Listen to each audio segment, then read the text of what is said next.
देवता त्यांच्या शैलेश्वराचा जन्म झाला.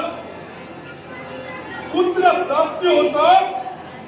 हर्षभरानं माझी पितृदेवता अंतराचा सिंहने हे रथारूढ झाले. राजप्रसादाचं आगमन झालं. मनात त्यांचा एकच आनंद वाढत होता आणि तो कोणता रे हया सूर्याचा पुत्र आहे. म्हणजे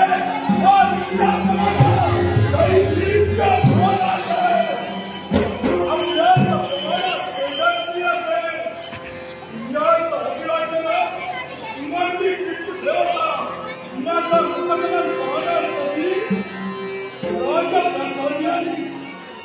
ज्या क्षणी माझं मुखगमन माझी पितृदेवता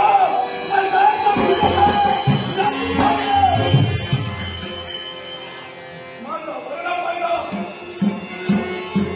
माझा वर्ण पाहिला. माझ्या पितृदेवतेला माझ्या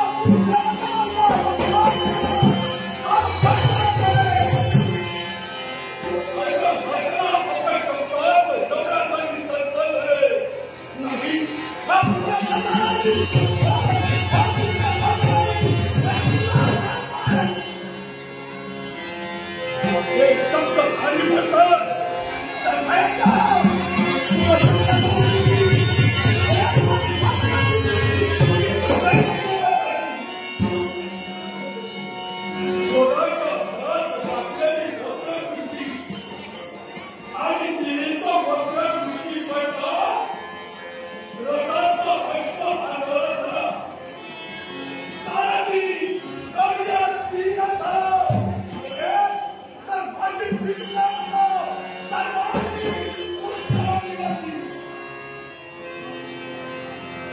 विश्वाची गती स्थिर झाली.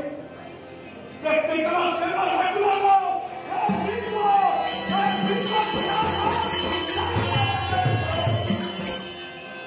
आणि जर ही स्थिती राहिली असती हे विश्व नरक गेलं असतं. पण देव बृहस्पतीनं साऱ्या देवताला मारला.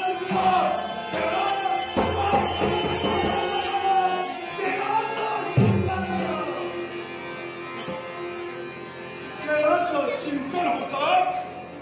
माझा क्रोध शांत झाला. नेत्रातून कृपादृष्टी बाहेर पडली आणि कृपादृष्टी बाहेर पडतात अश्व पुनश्च पाहू लागला. साध्य आपल्या साराच्या कर्म करू लागला. नव्हे तर सर्वांनी झालेला पुष्कळ हा नष्ट झाला. आणि त्याच वेळी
भक्तांचे भाग वैकुंठीच्या नारायणाचा तर विचारच नको.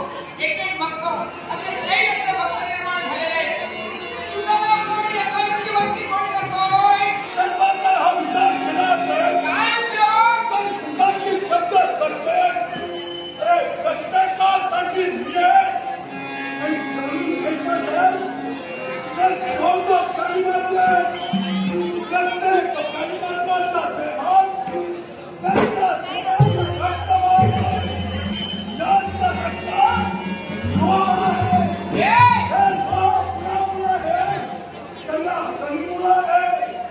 आणि असं असतानाही विचार केला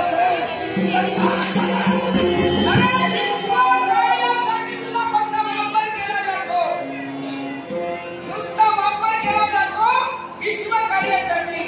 हाच तो देवांच्या मनात असणारा पक्षपात. कैलास पर्वताचे भक्त, भोलानाथांचे भक्त, वैकुंठच्या नारायणाचे भक्त, एवढंच नव्हे तर सूर्यनारायणाचे सुद्धा भक्त आहेत. यज्ञ करायचा झाला तर सूर्यदेवाला अर्घदान देतात, अगदी नारायणाला अर्घदान देतात, पण शरीरा मात्र कुणीच विचारत नाही. हाच तो पक्षपात. मार्गाचा पटल हो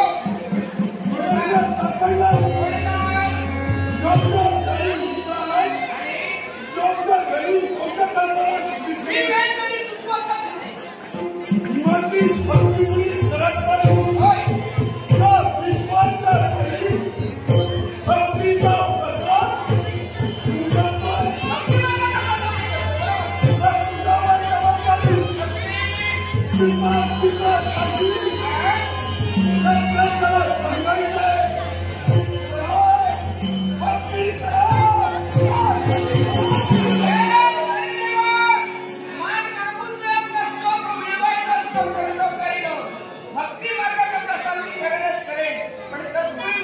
देवतांचे भक्त निर्माण होत आहेत, वैकुंठीच्या नारायणाचे भक्त आहेत. मग हा जाब देव त्यांच्याकडून का मिळत नाही? मला सांगा माझा भक्त का नाही? हा प्रश्न त्या वैकुंठीच्या नारायणाला विचारा. वैकुंठीच्या नारायण शब्दात अद्य अवतारी पुष्कळपणा भेटाडलाय. योगी